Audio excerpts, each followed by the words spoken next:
ఓం శ్రీమాత్రే నమ.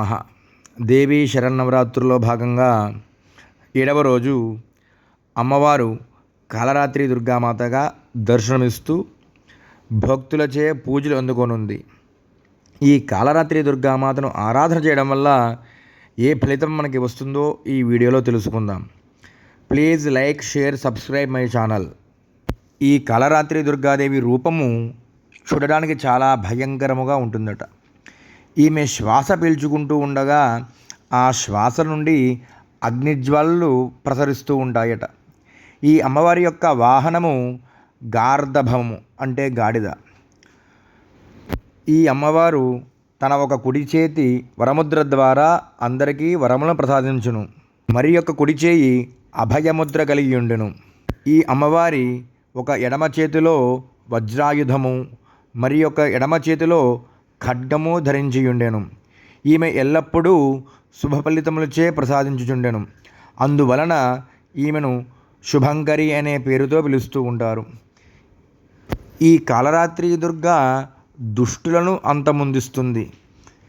ఈమెను స్మరించినంత మాత్రాన రాక్షసులు, భూత ప్రేత పిశాచములు భయముతో పారిపోవును. ఈమె అనుగ్రహం వలన సమస్త గ్రహ బాధలు తొలగిపోవును. ఈ కాలరాత్రి దుర్గను ఉపాసించిన వారికి అగ్ని, జలము, జంతువులు, శత్రుల భయము తొలగిపోవును. ఈ కాలరాత్రి దుర్గామాతను ఆరాధన చేయడం వల్ల సర్వశుభ ఫలితాలు కలిగింపజేస్తుంది. అందుకనే ఈ మాతను సర్వశుభంకరి అని కూడా పిలుస్తూ ఉంటారు. ఈ మాతను ఉపాసించు వారికి కలుగు శుభములు అనంతములు. ఈ కలియుగంలో ఈ కాలరాత్రి అమ్మవారి ఆరాధన చాలా విశేషమనేది. ఎవరైతే ఈ కాలరాత్రి దుర్గామాతను ప్రతినిత్యము ఆరాధిస్తారో వారికి ఇహమున సకలైశ్వర్యములు ప్రసాదింపచేసి పరమున మోక్ష సామ్రాజ్య సిద్ధిని కలిగించును.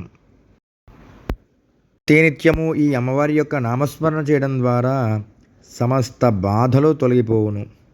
అలాగే ఈ కాలరాత్రి దుర్గామాతకు నీలిరంగు పుష్పములతో ఆరాధన చేయాలి. ఈ అమ్మవారికి నీలిరంగు పుష్పములు అంటే అత్యంత ప్రీతి. అలాగే ఈ కాలరాత్రి దుర్గామాతకు శాఖాన్నం నివేదన పెట్టాలి. ఎవరైతే ఈ కాలరాత్రి దుర్గామాతను ఈ నవరాత్రుల్లో 7వ రోజు అధిష్టాన దేవత అయిన ఈ కాలరాత్రి దుర్గామాతకు ఆరాధన చేస్తారో అన్ని శుభ ఫలితాలు కలింపజేస్తారు.